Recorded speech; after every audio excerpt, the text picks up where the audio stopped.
Well, this week it's time for the MLS Super Draft. Shep, you were a #1 overall pick, weren't you? Hey, Greg, I was drafted by a team I never heard of in Montreal, so I offered them $100 to trade me to the Cosmos. But you were a high draft pick yourself. High, the number was high. It was 157, yeah. That's scary. Yeah, out of 160, it's very scary. Let's get to the show.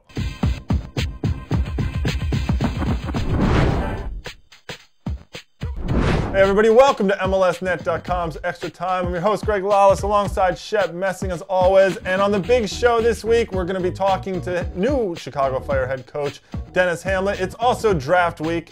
We're going to break down the draft, have our projected top 5 picks, and toward the end, some of the rumors. It's a big trade, a big player moving from Dallas to Los Angeles. So, Shep, let's start off with the Chicago Fire hire last week of Dennis Hamlet, longtime assistant. What are your thoughts on bringing in Hamlet? I like it.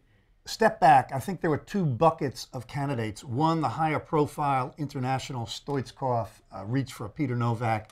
The second bucket were the proven assistants in Major League Soccer, John Spencer, Dennis Hamlet, Paul Mariner. So I think out of that second bucket, they probably made a great choice. And I think Blanco and the relationship Hamlet has with him, I think that was a big factor. Well, it also goes toward the loyalty that Chicago is showing for a guy who's been around for a long time. And we are actually now joined by that guy, new head coach of the Chicago Fire, Dennis Hamlet. Dennis, let's start off with a very simple question. What were your initial thoughts when you got the job?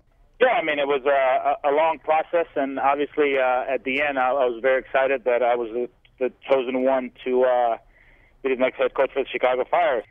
Dennis, obviously I think it's a great choice in terms of continuity, but tell us about your relationship with Blanco. Obviously a key element in the team. Describe your relationship.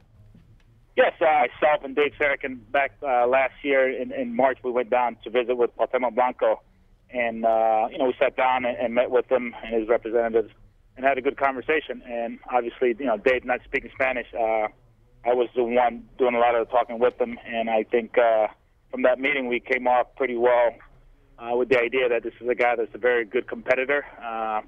He's a winner, and so it's very important as a starting point to have that conversation with him and explain to him our league and how it works. So I felt that a good relationship was established on that trip. And then obviously throughout the season when he came with us, so I feel very comfortable in terms of looking forward to dealing with him this season. Well, you guys had a great run toward the end of the season. Now the offseason comes. I know that you've been down at the Combine. How's the Combine been? What have you seen this week? I think the first day was a little bit slow, and I think some of these players haven't played soccer in a while, and it showed. But I think each day got better, and obviously today was the last day, and we were able to see all these players in over 3 days, and now we just have to go back and sort of look at it real closely and sort of rank these players and then get ready for the draft. Dennis, looking up to draft day, do you look for the best player available, or do you look specifically for what the Chicago Fire needs? I think it's a combination. Obviously you want to fill a need, but at the same time, if there's a good player that's still on the board, you might want to think about taking that player even though it doesn't fill that primary need that you have. Well, congratulations, Dennis. You deserve it. You've put in a lot of work, and thank you very much for joining us, and good luck on the draft on Friday. Thank you very much, guys. Well, as we just heard, Shep, Dennis was talking about the Combine, how in the beginning of the first couple of days, people still getting their feet, a little bit nervousness, obviously. Hadn't played in about a month, all these players, since the college season ended. Now they've gone through the Combine. The coaches have seen these guys. They've started to show a little bit better. The draft at the end of the week. What's going on this week, and what goes on as you're approaching the draft? Yeah, Greg, it's a very difficult path to navigate for the coaches. A lot of factors. Do they take the best player available? Do they take a specific need for their team? You factor in the Generation Adidas players because they don't count against the salary cap. And that's huge, obviously, because you get this young guy you can develop, but you can develop him without having, any detriment to the rest of the team almost. Yeah, so it's a weird dynamic. Do you expect to see a bunch of movement of trades and players and draft picks as we approach the draft? I certainly do. And again, because the different mindsets of the team, the New England team has always done exceptionally well in the draft. Other teams prefer veteran players, so they're going to try and trade the picks for maybe a role player that's already in the league. I do expect movement. Yeah, well, let's take a look at what MLSnet.com's Extra Time projected top 5 as we see it, or at least as I see it. We have a little bit of disagreement, but as I see it, San Jose is probably going to take Patrick Nyarko. He's a Generation Adidas guy. Not going to count against the salary cap, a proven scorer at Virginia Tech. or I could see them also trading to a team maybe like Columbus that wants to get New York, or they need a starter like that. Dallas, I figure they're going to take Eric Avila, another generation Adidas guy, young, very talented. Dallas, very strong in the back since they signed Davino, the Mexican player, to come in the back. They're strong up top with Kenny Cooper, although they did just lose Carlos Ruiz. We'll get to that in a minute. Number 3, I'm thinking that RSL is going to go with Julius James. He's proven. They lost Eddie Pope. They need to replace him. He's very polished. He can step right in and start in the center of the Real Salt Lake defense.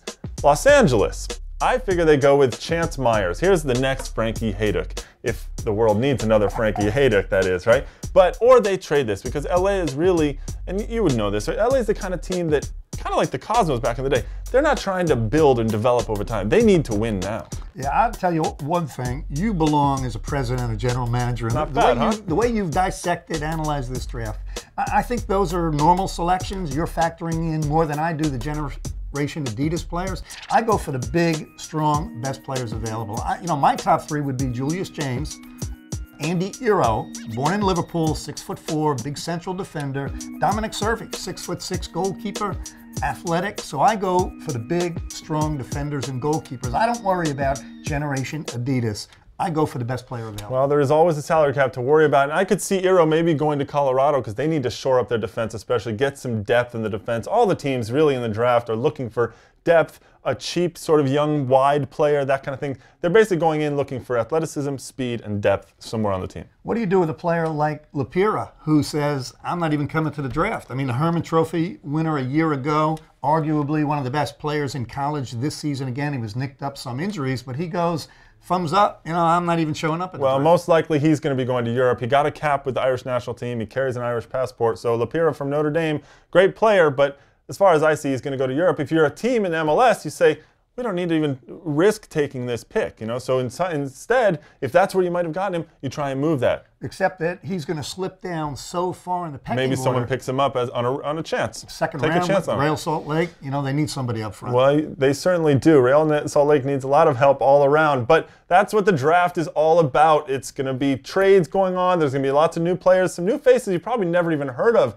that are going to be picked. You can watch the draft Friday afternoon, 2 p.m. Eastern on ESPN2 for the first round, and then join us here on MLSnet.com for the rest of the draft. Well, the rumor mill keeps grinding and spinning away, and lots of moves going on in MLS right now. We'll start off right away with the Carlos Ruiz move from Dallas to LA. We said about a month ago this had to happen when the deal for Cannon fell through. Now it's done. Ruiz has gone to LA. Yeah, that's unbelievable, Greg. You did predict that. I think it's a great move for the Galaxy, the little fish, El Pescatito. They need somebody up top, but I'm concerned for Dallas. Kenny Cooper disgruntled over his contract. Now they lose Carlos Ruiz. So good deal for the Galaxy. Not sure about Dallas. Yeah, definitely good deal for the Galaxy. Ruiz going back to LA, where he actually won the MLS Cup back in 2002 when he scored more than 20 goals that year. Another move that's a possible move right now, Eddie Johnson from the Kansas City Wizards. There's talk that he's going to be sold over to England, probably to Fulham. Is this going to happen? Yeah, I think it's definitely happening. And I think good for Eddie Johnson, good for the league. I think they should have taken the money years ago from Benfica. So let him go. Is it good for Fulham, though?